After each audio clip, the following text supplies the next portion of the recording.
What's up, guys? It's here. The movie of the year for next year is finally here. The first ever trailer for Superman. A movie we all need, just not for James Gunn's DC universe. We also need it for the world because it's that important, this movie, because let's be honest, this world's about to get dark. It's about to get really scary, especially in this country. I went to more detail with my last movie dump about why this movie is so important, but it really is. Like, this world's about to turn to Mad Max. So, we need a movie like this to uplift us, give us hope, you know? And Superman is the best superhero ever.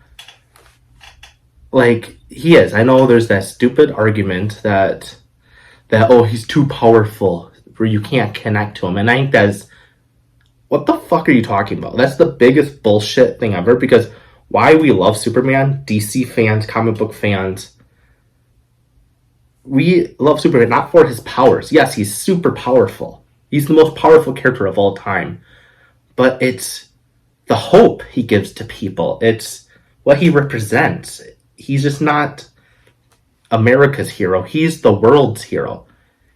He motivates the world to be better. And he's kind and nice. And he saves people, not because he needs to, it's because he wants to. That's why Superman's so important, not for his powers. It's what he represents. So let's get to the trailer. So 1, 2, 3, here's the trailer. I don't know what that was. I'm sorry. I'm not John Campea, that piece of shit. Here's the trailer.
Crypto.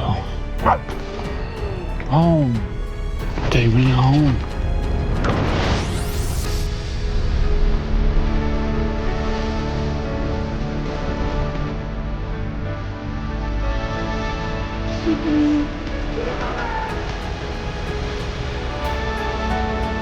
Superman.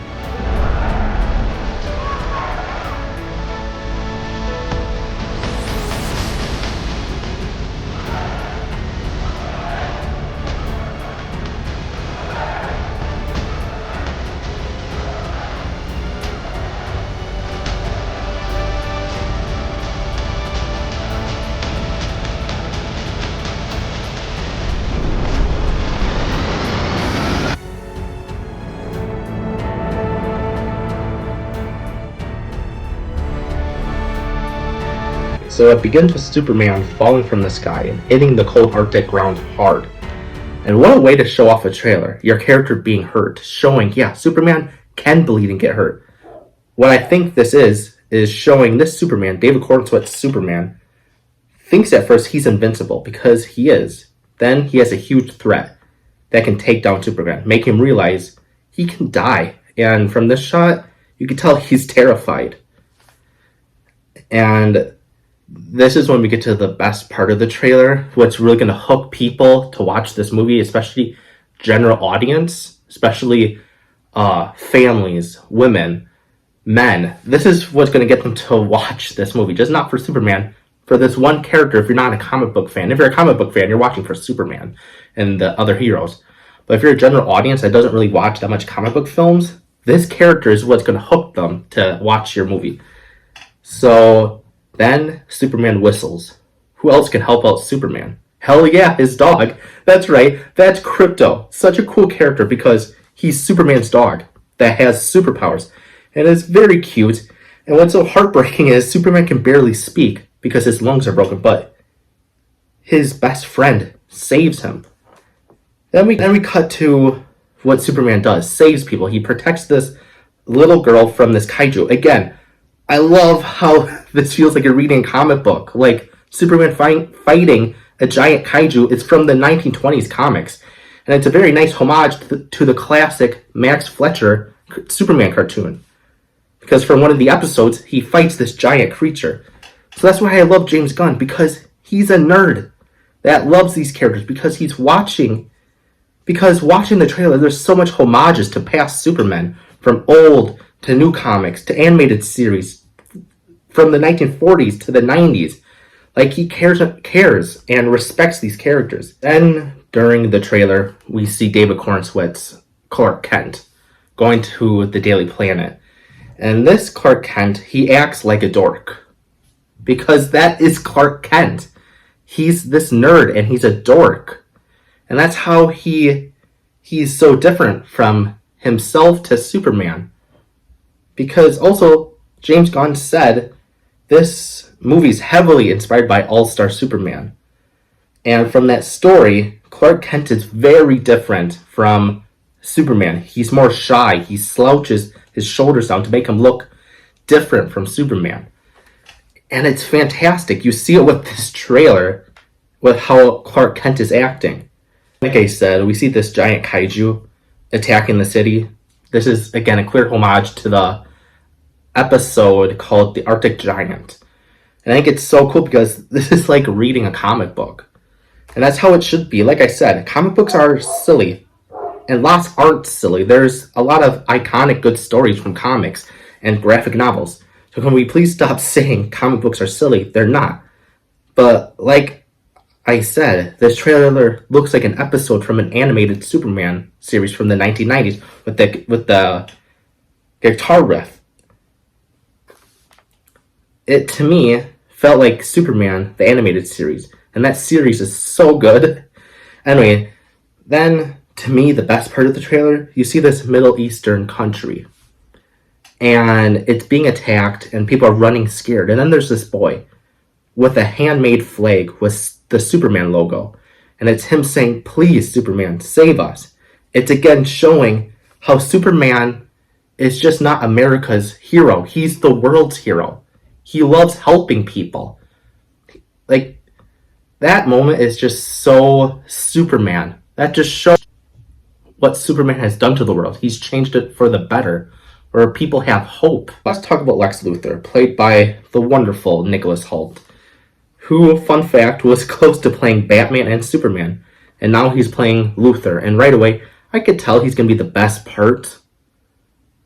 I can already tell he's going to be the best Lex Luthor, just from the frames of Luthor looking angry, or this shot with him holding a gun at Superman. I'm guessing he's holding a gun at Superman.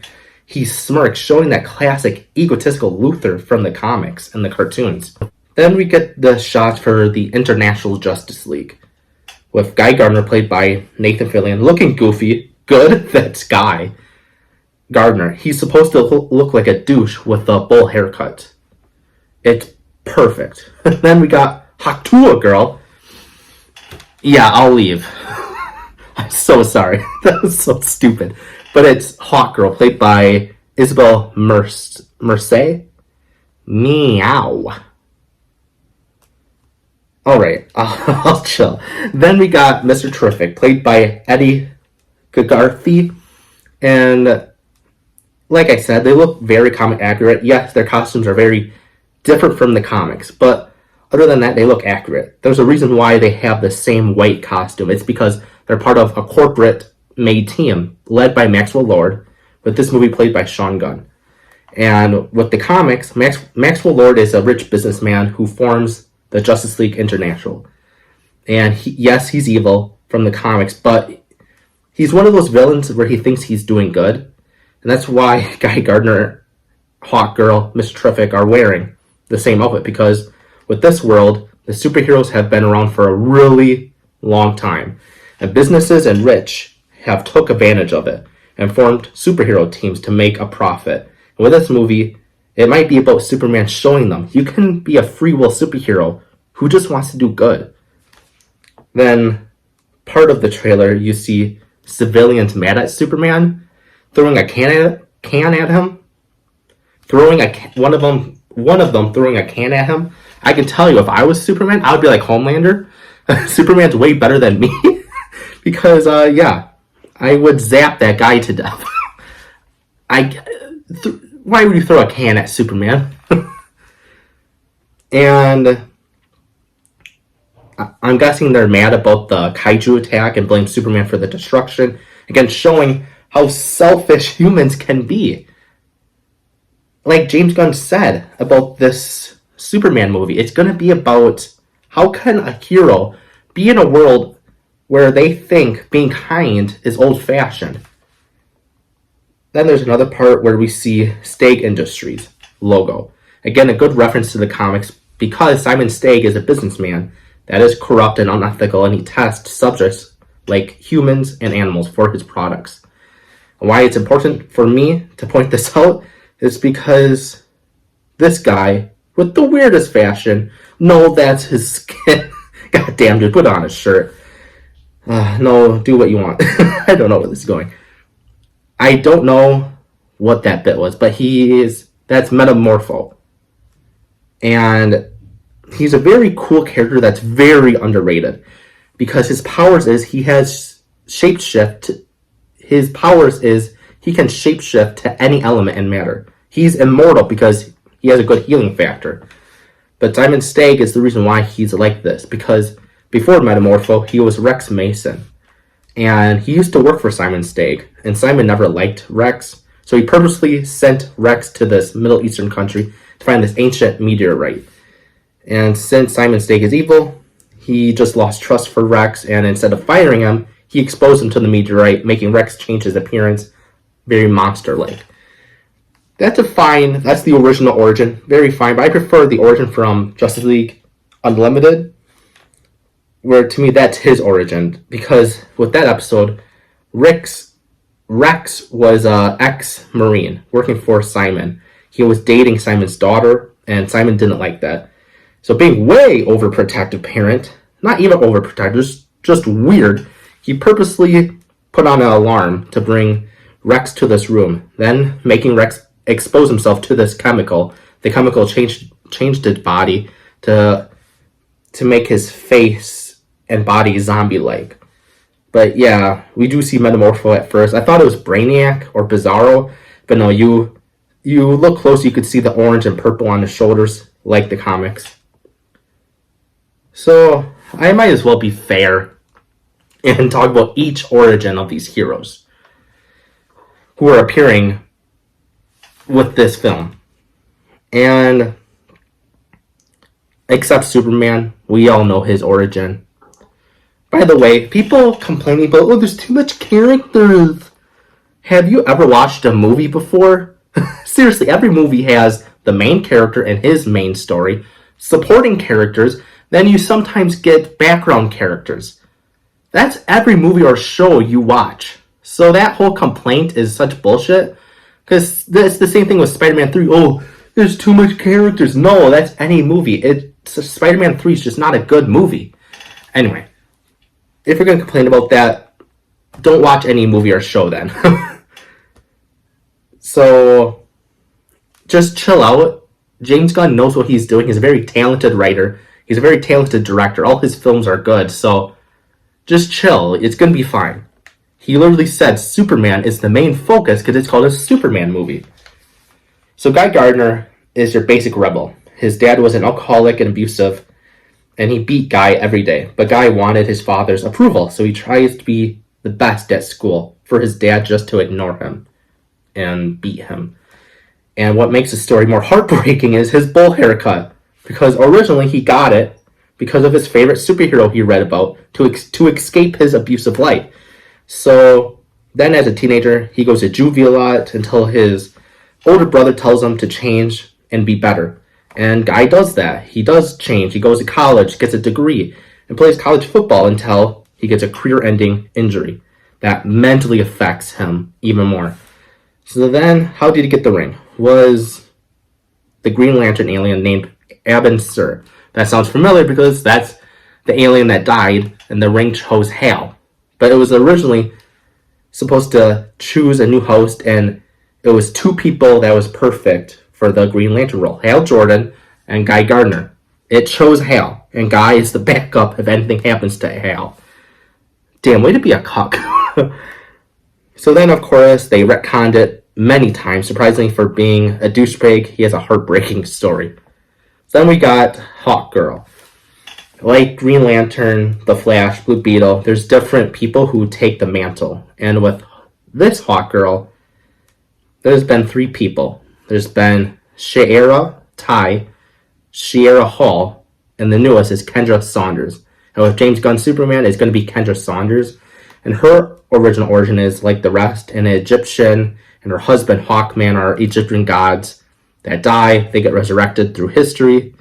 That's my favorite origin, but the most popular is she's an alien from a planet of hawk people that are fierce warriors. And with this movie, I'm not sure which origin they're going to be. I don't think it's needed until her own movie or show. Now on to my favorite heroes that I'm super excited to see is Mr. Terrific. His name is Michael Holt. He's a genius. He's super smart. Actually has black belts, played in the Olympics. Goddamn show off. But he's just a good guy who had a wife and soon to be a father when tragedy hit. When his wife, who believed in God and he didn't, she went to church. He stayed at home. And on that night, the wife was accidentally killed. After having so much guilt, he was about to kill himself. Until the Spectre, basically death of the DC Universe, told him not to take his own life and honor his wife. Told him the story of Terry Salone, the first Mr. Terrific, feeling inspired by Salone's story, he takes up the Mr. Terrific mantle. So let's talk about another fantastic part of this trailer, Pa Kent and Clark Kent's childhood home. And people are like, oh, it's too small, the farm is too small. Bitch, this is America where everything's expensive. Especially with today's time, it's hard finding a house. But it's a quick moment, but that 5 seconds they show of Pa Kent and Clark hugging just shows their bond and how close he is to his family. And I'm saying that because with Zack Snyder's Superman, he was close to his mother, but he really never visited her. And I do have a theory, a pretty dark theory about why they didn't show Martha and why it looked like both Clark and his dad were grieving, is because I'm thinking, so if originally with the comics and Christopher Reeves, it's Pa Kent that dies, and it shows Superman that he can't save everyone. He might be the most powerful being, but he can't save everyone. And that really affects Clark, because Pa Kent was his Earth father that took care of him. So that's how it's always been with the comics, animated series, Christopher Reeves Superman. Some stories, they're both alive, but mostly it's always Pa Kent dying. I'm thinking with this, they might show her with the other trailer, and my theory might be bullshit. But I'm thinking they're going to twist it, where Martha Kent actually dies of cancer, and that's really going to affect Clark and his father. That's my theory, why they didn't show her. Then we get beautiful shots of Superman and Lois kissing, floating at the sky. Classic Superman from the comics. Classic moment of Superman, very classic, because it started with Christopher Reeve's Superman, with his first movie where he and Lois were flying and they kissed. It's a very classic Superman theme now. So seeing this with the trailer was fantastic. So then we get really good emotion with this trailer, starting off with Superman getting beat and him dying in the snow. Not dying, but he thinks he's about to die. And then we get really good emotion with this, with Superman grieving his best friend a robot called Helix. He's from the comics, and he's a Kryptonian robot that takes care of the Fortress of Solitude. So let's talk about Lex Luthor, because James Gunn confirmed he's the main villain. But I mean, we know there's going to be a secondary villain. Before I talk about that, Luthor, is Superman's main rivalry. Just wanted to tell you why he despises Superman, because from the original origin, yes, it's been retconned, and of course, but this is my favorite of his origins. It's because he doesn't like Superman because he's jealous. Because before Superman appeared at Metropolis, everyone talked about Lex Luthor because he was the richest person at the city. Then Superman appears and the attention goes away from Luthor and goes to Superman. Lex can't stand that. I think that's such a unique, petty way for a villain to be mad at a hero. So let's talk about who I think is going to be the secondary villain. Who's going to fight Superman is going to be Ultraman and the Engineer. And so the Engineer is a member of the authorities, and they're going to be getting their own movie soon. And she's basically this robot. She's basically a cybernetic robot, where she was human. She was turned to a cybernetic robot from an alien species. So she's super powerful, and she's going to be one of the secondary villains. Then there's Ultraman. That's very different from this movie. I like the change. I always say, if you're going to adapt a book to a movie, to a show, whatever, you got to be 50-50. 50% adapt it, 50% make it your own story. So I like this change. So Ultraman from the comics animated series, he's an alternative Superman from a different universe that is pure evil. And he has his own evil Justice League, and they terrorize their Earth, and they want to terrorize other Earths until the Justice League stops them. With this movie, it's going to be Bizzare. So who is Bizzare? Bizzare is a Superman clone that over time deteriorates and looks like a zombie. And why Lex Luthor originally made Bizzare was to frame Superman, to make Superman look bad, because that's Luthor. He despises Superman, so he always wants the people to betray Superman. So he creates Bizzare, the Superman clone, to do all these bad things, blame it on Superman. That doesn't work until it works, until he starts turning into a zombie, Bizzare. That's when, Superman gets redeemed and he takes down Bizzare. So that's what I think this movie is going to be. I think Ultraman, this movie, is going to be Bizzare. It's going to be the big twist of the movie. Sorry if I'm right and you're spoiled, but that's where I think they're going with this. I think that's a really cool twist, because we never had a Bizzare with the live action movies. We had it with Superman and Lois. We had it with the animated series, but we never had it with the movies. So I think that's a really cool introduction to this character. Guys, I'm so ready for this movie, because again, we need this movie. It looks so good. It looks hopeful. It looks motivating. This is the Superman we need. And knowing how much a good director and writer James Gunn is, Superman, I know, is going to be such an amazing movie. Yeah, so that is my official trailer breakdown, my first ever trailer breakdown. Hopefully you liked it. Tell me in the comments if I did well. What can I change? What can I do better? Because this is my first trailer breakdown. There will probably be more of superhero movie trailer breakdowns, non-superhero, just ordinary original movies trailer breakdowns, hopefully. I might do one on the Wolfman. That was like 2 months ago, but I really want to talk about that trailer to you guys and how much it bugs me. But that might be my next trailer breakdown. But yeah, hopefully you liked it. Get ready for Superman. It's gonna change the world. But yeah, subscribe if you like this video. Like the video if you like the video. Share it so you can share it to the mass. Just follow me on my socials. I'm mainly on Bluesky. Yeah, peace out, guys.